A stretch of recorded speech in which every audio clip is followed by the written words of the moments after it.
physics and understanding of the relativistic heavy ion collisions and formation of quark-gluon plasma, and on development of experimental search for quark-gluon plasma. And Johanna put a lot of efforts in development of ALICE experiment, and she was directing the develop ALICE transition radiation detector at ALICE experiment at CERN at LHC. And now we are looking for your talk, Johanna, and please, stage is yours.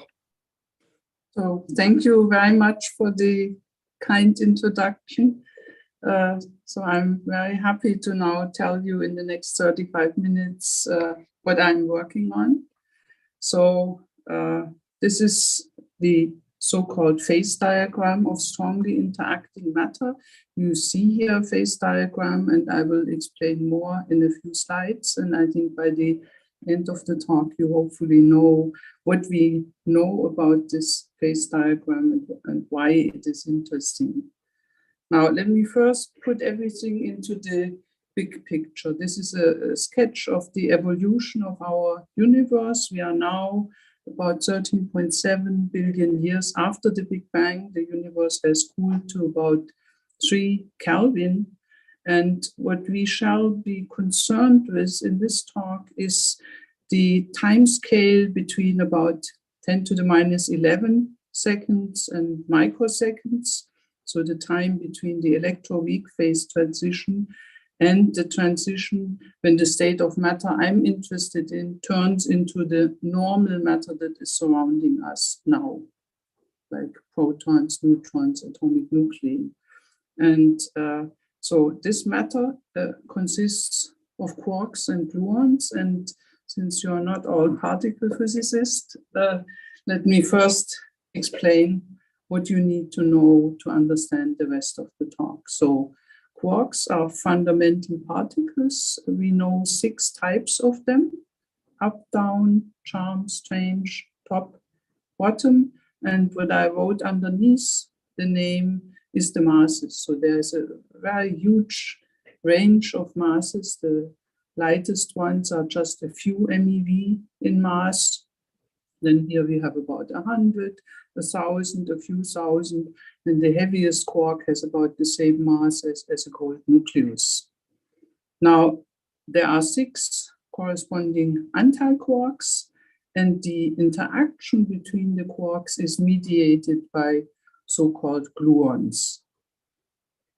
What is important about the strong interaction is that in addition to their electric charge, quarks also carry a so-called color charge. And there are 3 possible color charges. You may want to call them red, green, and blue. And so these 6 quarks can have any of these. And then the 6 antiquarks would have a corresponding anti-color. So anti-red, anti-green, anti-blue. I didn't know how to draw it, so you see here some funny colors. Now, the gluons, in fact, also have color. They have a color and an anti-color, as you see sketched here. And that means there are 8 different types of them, plus 1 that is totally color neutral. Now that we know the quarks and gluons, in fact, they don't occur freely in nature. This is a phenomenon that we call confinement. And the quarks are bound by the strong interaction into so-called hadrons, and these hadrons are colorless. There are 2 ways to realize this. The one is to take a quark and an anti-quark of a color and an anti-color, and that way you get a color neutral or colorless object, and these particles are called mesons. We know about 150 different types of them. Or you can take 3 quarks and give them 3 different colors. And these particles are called baryons. What I draw here as an example is, for instance, the proton, which would have 2 up quarks and a down quark. Or the neutron, which has 2 down quarks and an up quark. And we know also about 150 different types of baryons. Just to set the scale, the mass of a proton or a neutron is about 1000 MeV or 1 GeV, 1 giga-electron volt. Now that we know the quarks and the gluons, the state of matter that I shall now discuss is a macroscopic state of thousands of quarks and gluons. And that's what we call a quark-gluon plasma, in analogy to a plasma consisting of ions and electrons. And we can achieve this plasma by either enormous heating of nuclear matter, or, oops, this went a bit too fast, or by applying very strong pressure. And both is achieved in collisions of heavy atomic nuclei at large energies. So now we can come to the phase diagram of strongly interacting matter. So at normal density and at low temperature, we have matter in the state that I just described. The quarks and gluons are bound into colorless hadrons by the strong interaction. And asymmetry, we just heard 2 talks ago about chiral symmetry. This is also a symmetry that the strong interaction has, but the symmetry is spontaneously broken in normal matter. And this is what generates, for instance, 99% of the proton mass. Now, in 1972, the theory of strong interaction was formulated by Gross, Politzer, and Wilczek, and the important recognition at that time was that at small distances, there is asymptotic freedom. So the quarks and gluons become asymptotically free as the distances get small. And this led just very few years afterwards to a realization that if one goes to high temperature and or high density, the quarks and gluons can be freed from their confinement, and a new state of strongly interacting matter is created that was very few years afterwards stopped the quark-gluon plasma. And so this is sketched here in this diagram, where you see here the temperature axis, and here you see an axis that reflects the net baryon density, so the density of baryons minus antibaryons, that is driven by a baryon chemical potential mu. And so what I'm saying is that at high temperature and at high density, we have a deconfined chirally symmetric medium that consists of quarks and gluons. And at low density, we have in temperature, we have a gas of hadrons, or in fact, at 0 temperature, we just have nuclear matter. Now, what do we know about the transition temperature between these 2 regimes? The most precise knowledge comes from putting QCD on a space-time lattice and then computing numerically different observables on this lattice. And for the phase transition where chiral symmetry is restored or broken, there is an order parameter. It's a chiral condensate, psi bar psi, and its susceptibility, its derivative with respect to the mass, peaks at the critical temperature. And what you see here in color are the most up-to-date calculations of lattice QCD for this chiral susceptibility. The different colors are lattices of different sizes, and of course you want to go to a large lattice, finely spaced quasi-continuum. And what one then obtains is that the pseudo-critical temperature for this chiral phase transition is 156 MeV, with a very good precision by now. And there's a competing collaboration, and they find a completely consistent result. So we know what temperature we have to achieve to enter this new state of matter. Now let's come to a nuclear collision and how you have to imagine what is happening.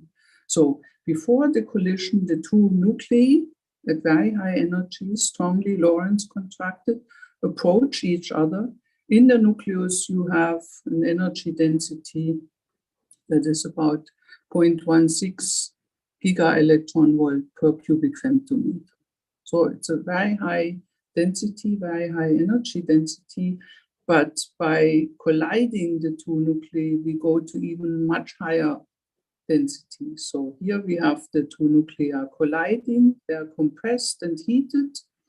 And then if the energy is high enough, this quark-gluon plasma forms. We have a fireball that has a temperature of initially a few hundred MeV. And the quark-gluon plasma is created. I just showed you the temperature, 160 MeV. And the corresponding energy density is about 1 giga-electron volt per femtometer cubed. So it's about 5-6 times the energy density of normal nuclear matter. Now, of course, nothing keeps the system at this temperature and at this density, but it will very rapidly cool, make a phase transition back to normal matter. And then we, at the time scale of nanoseconds, observe non-interacting particles in our detectors. I should say, on this time scale, all of this happens in the time it takes light to travel 10 femtometers, 10 Fermi over C. So very, very rapidly. And where do we do these experiments? This is at the Large Hadron Collider at CERN in Geneva. I'm actually right now at CERN in Geneva. What you see here in this photo is the Geneva airport. The dashed line here, this is the border between Switzerland and France. And the circle that is drawn in here, this is where far underground the Large Hadron Collider is. So this gives you an image of the size. The ring is 27 kilometers in circumference. The accelerator construction posed enormous technological challenges. There are 1,232 superconducting dipole magnets that keep the beams in this circle of 27 kilometers circumference. Magnetic field, 8.3 Tesla. This is in fact the largest superconducting magnet system. In total, there are about 10,000 magnets in the accelerator, and to keep them cold, it takes 700,000 liters of superfluid helium at 1.9 Kelvin. In fact, this is the coldest place in the universe. Now, these elements had to be installed. For instance, 5 of these dipoles could be brought down into the tunnel per night. And then during daytime, the many connections were made. And finally, after 15 years of construction, the accelerator was completed in 2009 and the experiments started. Now, the operation is also challenging.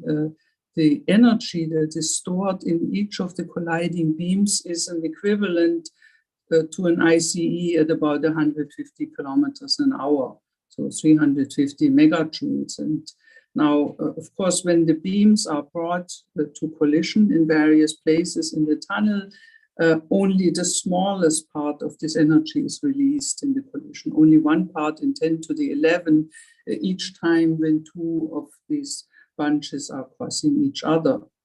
In fact, the energy that is stored in the magnets is even much bigger. It is 10 gigajoule.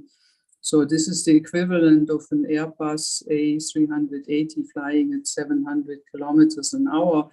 And that means obviously that great care must be taken that this is not released in an uncontrolled way.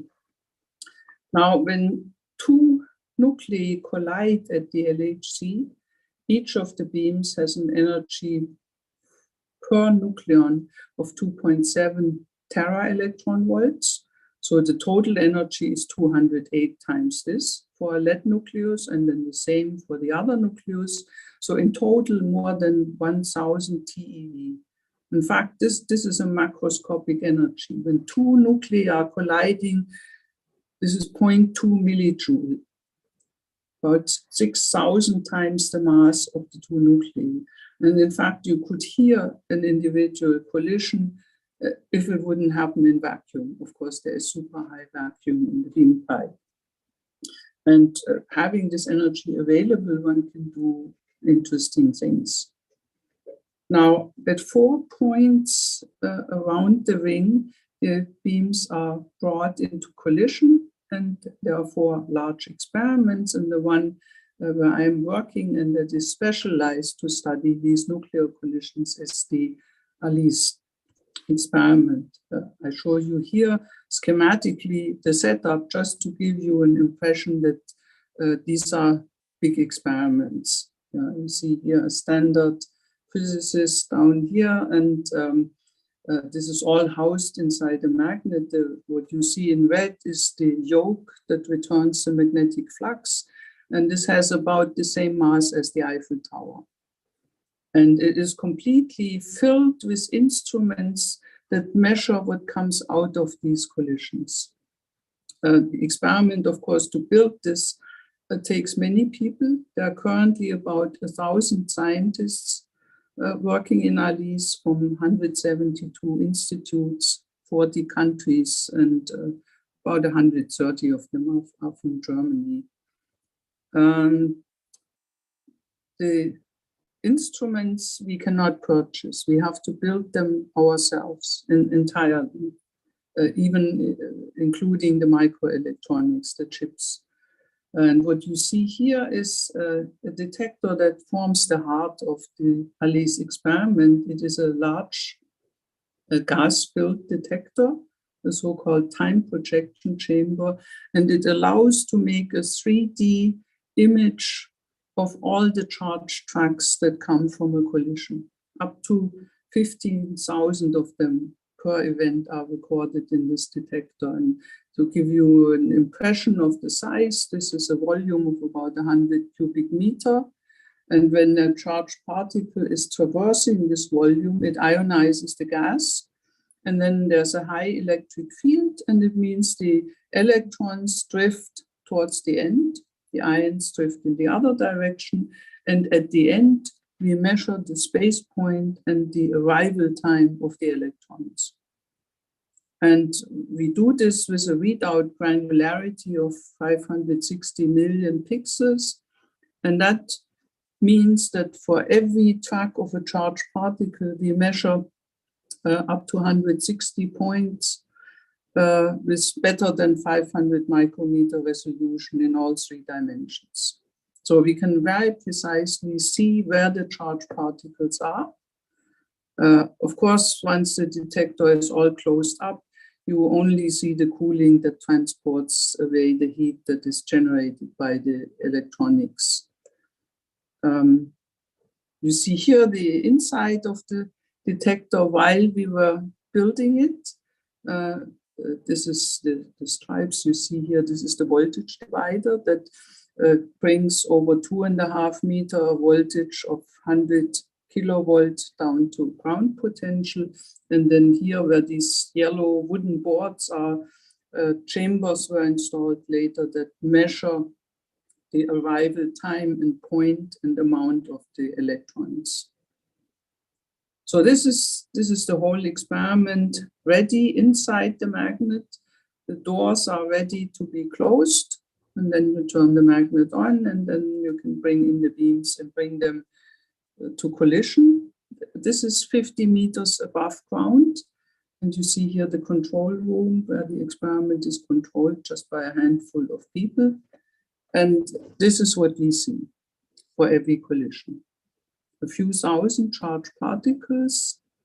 The tracks are curved, so we can measure the momenta of the particles, and we can even identify what they are. If you ask me about this, I can tell you how we know this.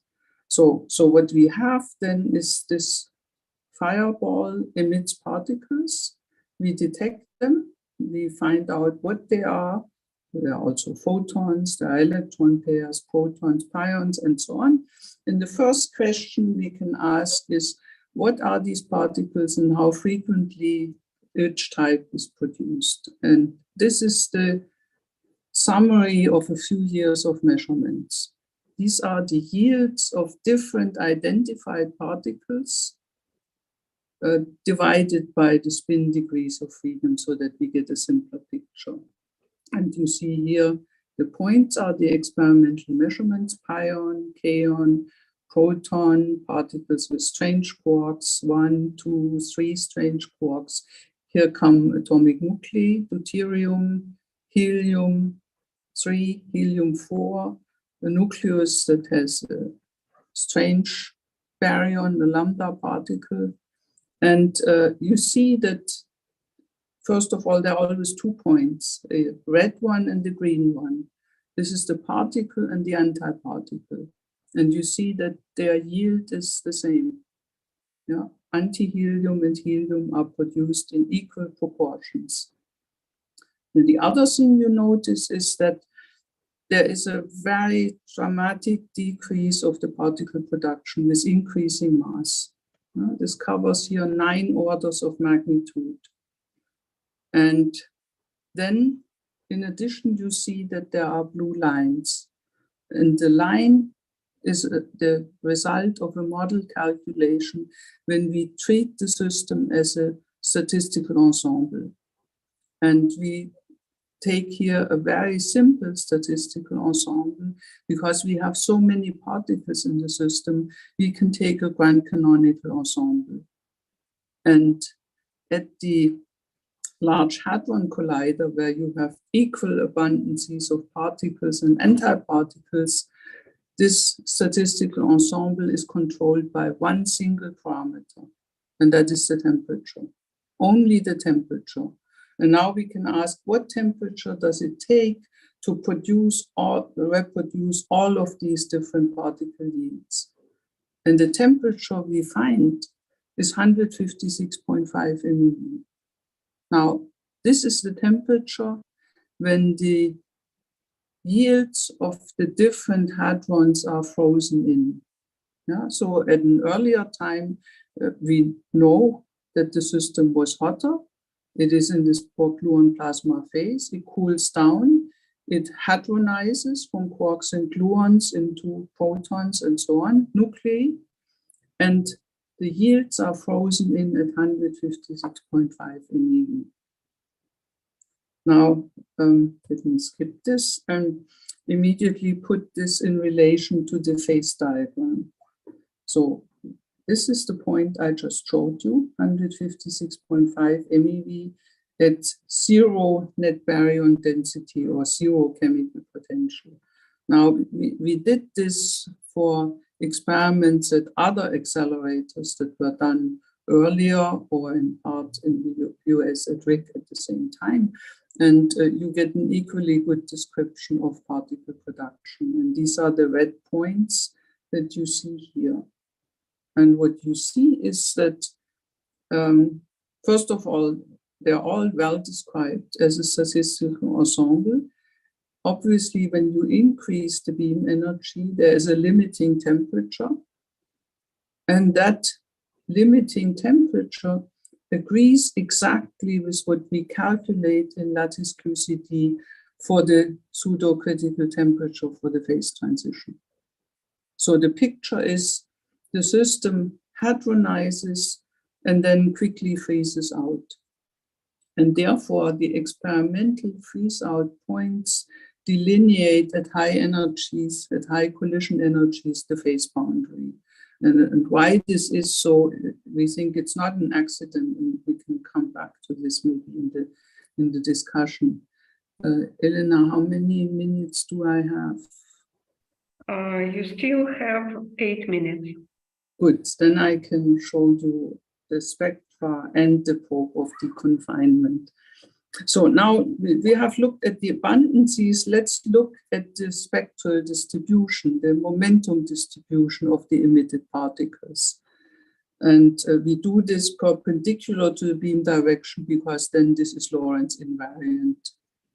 And the colored points are spectra for pions, kaons, and protons. And what you see is that they get a lot flatter as the mass is increasing.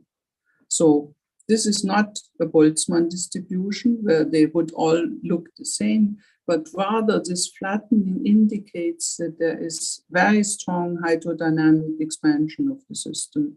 And in fact, you see the dashed lines here.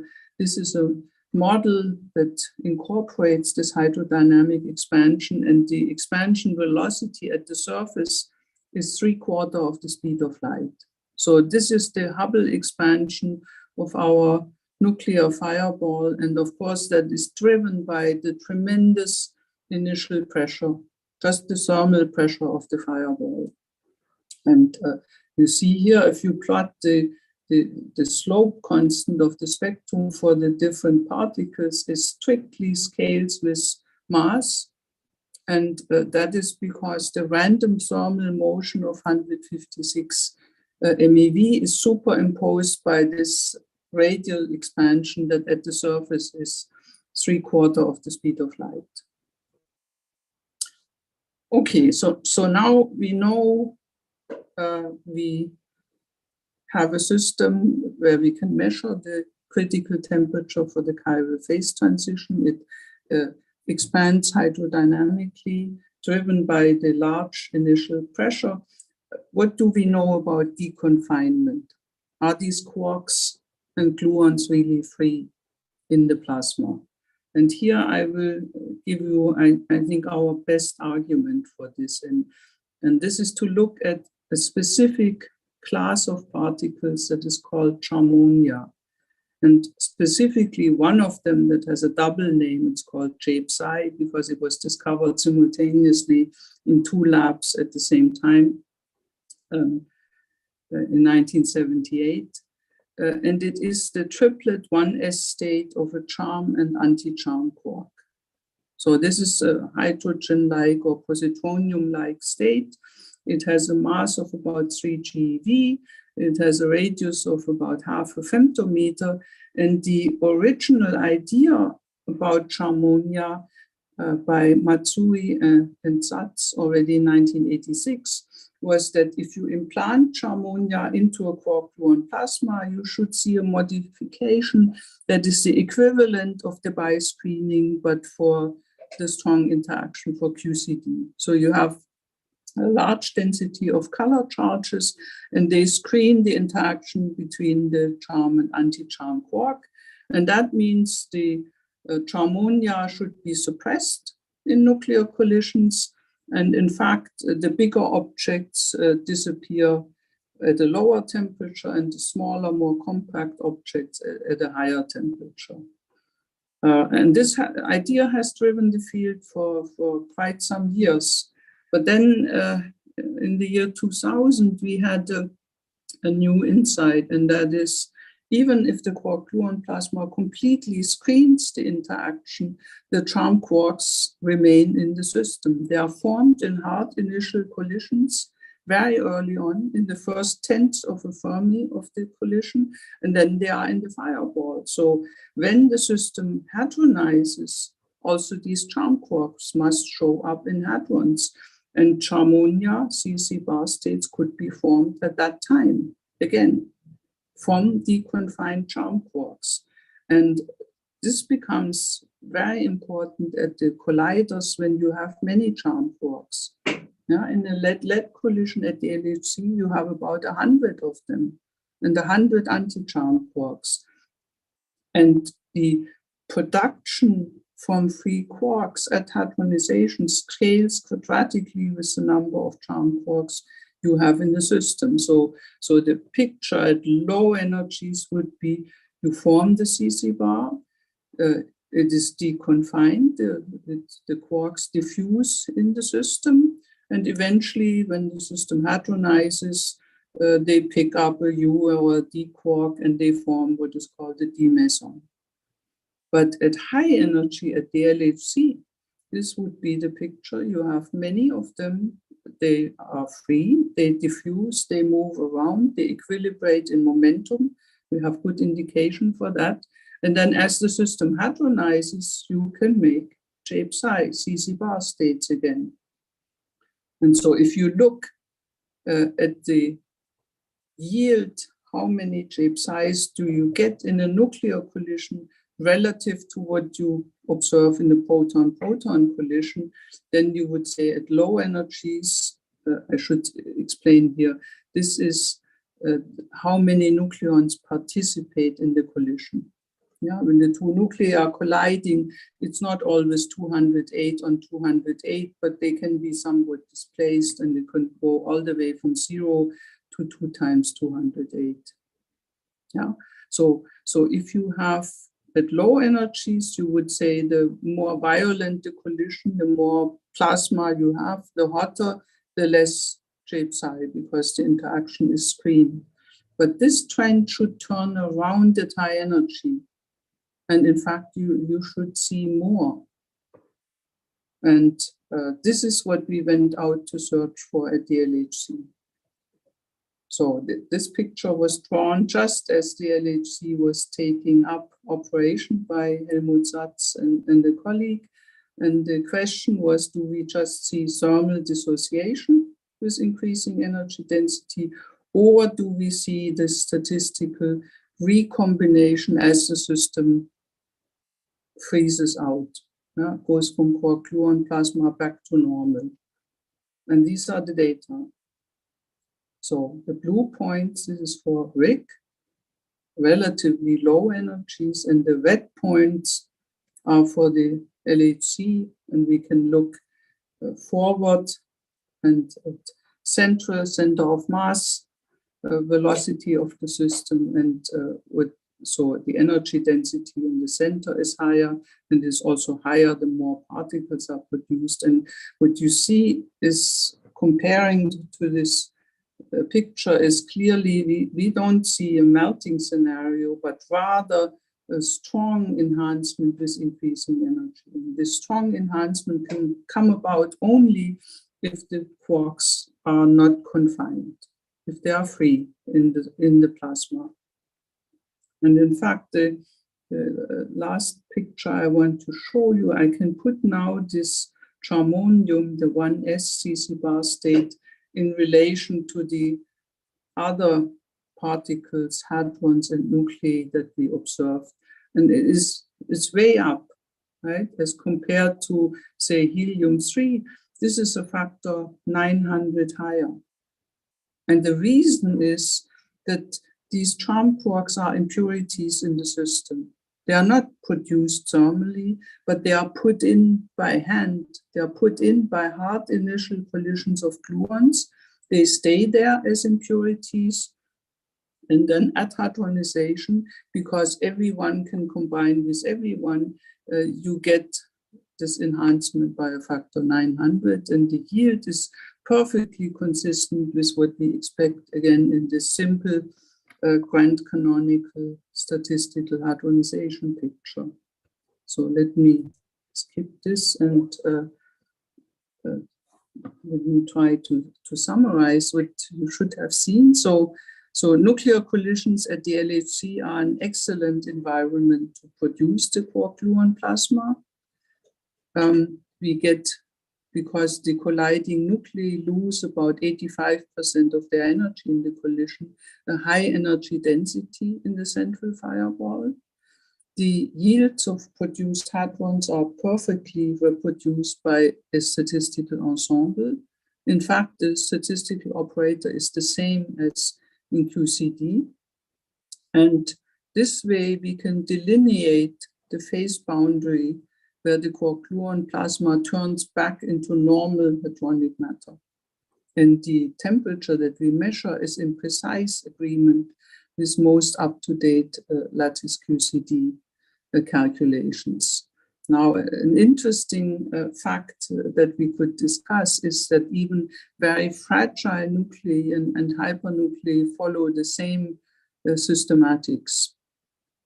And finally, the hadronization of charm quarks follows the same statistical picture and is the first demonstration of deconfinement of quarks, at least of these charm quarks in the quark-gluon plasma.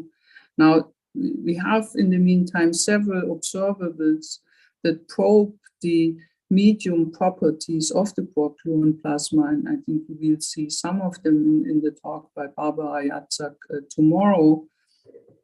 We are just starting a new phase of experiments at the LHC, the so-called Run-3. It started in March of this year, and we will now take collisions at about 2 orders of magnitude higher rate capability. So we are looking forward to exciting discoveries in this precision era that has just started. And with this, let me just show you that, of course, there are many people working together. This is just my group in Heidelberg, and I would also like to acknowledge 3 colleagues, Anton Antonik, Peter Braun-Munzinger, and Krzysztof Redlich, with whom I have worked on the phenomenology and understanding the data for the past 2 decades. So thank you very much for your attention. Thank you very much, Johanna, for a very nice review, and we are open for questions. Actually, I see a question in our chat, and let me read. It's a question from our chair, Laura Sagunsky. What would you say are the next big experimental challenges at the LHC? Okay, so I will not scroll through my backup slides, but rather tell you. So what I just showed you for the CC bar makes immediately one can recognize that there should be a hierarchy. If you look at the production of hadrons with 1 charm quark, 2 charm quarks, 3 charm quarks. There is in fact a predicted state, bound state of 3 charm quarks that has not yet been discovered, the omega CCC. And there's a very solid prediction that we make is that if the particles have 1 charm quark, they should be produced a factor 30 higher than the normal statistical ensemble for up-down strange quarks. If they have 2, it should be 30 squared. If it is 3, it should be 30 to the 3rd power. And similarly, you can even think about very exotic objects. There are now particles that look like they are a tetraquark, so bound state of 4 quarks. And in fact, has the one that has been discovered just last year has 2 charm quarks, the TCC. So we have a precise prediction how with what abundance this should be produced. But to measure these states and to discover some of them that have never been measured before, I think this will take us the next decade. So this is one aspect of many. That's one that I'm excited about. Okay, thank you, Anna. And actually, Alberica put a question a little bit in the same direction. Maybe you want to add something. Alberica, I think you can ask questions yourself, but well, I can read it also. Now Alice just put out a letter of intent for a dramatic upgrade of the experimental apparatus. How do you see the future of the heavy ion physics in the next 10, 20, and so on years? I take the chance. Hello, Elena. Hello, Johanna. To thank you very much, Johanna, for the great talk. And then, since the question was very much going into the direction that was asked already, I expanded towards more the direction of, in general, heavy ion physics of wider. Yeah, very good. So I think now we are just starting 1/3 of the LHC, and we have upgraded the experiment. We can take a factor 100 more collisions, and there are things that we will definitely discover in the next 1, 3, and 4. So there's 4 years, then there's another 3-year shutdown, then another 4 years. So we know what we can do with ALICE, but then to make another big step, we need to go to a different experiment. A time projection chamber, a gas detector is limited in rate. And already to do 50 kilohertz is something nobody would have thought possible when I built the first TPC in 1998, 99. So we proposed to build an experiment that is nearly all silicon. Very novel technology. There have been big breakthroughs in silicon pixel detectors. And so we think we could build an experiment that consists of 70 square meters of silicon pixels of 50 by 50 micrometers. And of course, with this, one could make measurements that are not possible right now. So for instance, I don't think that we will be able to see this tetra quark with the current experiment. That will already take a new experiment. And so this would carry us then, not me anymore. I will long be retired, maybe still participate, but this will carry us through the 2030s till maybe 2040. And of course, then there are ideas to build another circular collider in the vicinity of Geneva. Whether these plans become reality is not yet clear. This would be a tunnel that is closer to 100 kilometers in circumference, and the energy would accordingly be something like 100 TeV. And of course, what this means for the quark-gluon plasma is that you will go to higher temperatures. Yeah. Right now, we go maybe to 400 MeV. The only thing that is, of course, a bit sobering is that you all know that in a relativistic gas, the energy density goes like the force power of the temperature. And so that means that even if you increase the energy density by an order of magnitude, the temperature is only the fourth root of that. So maybe we double the temperature. Yeah.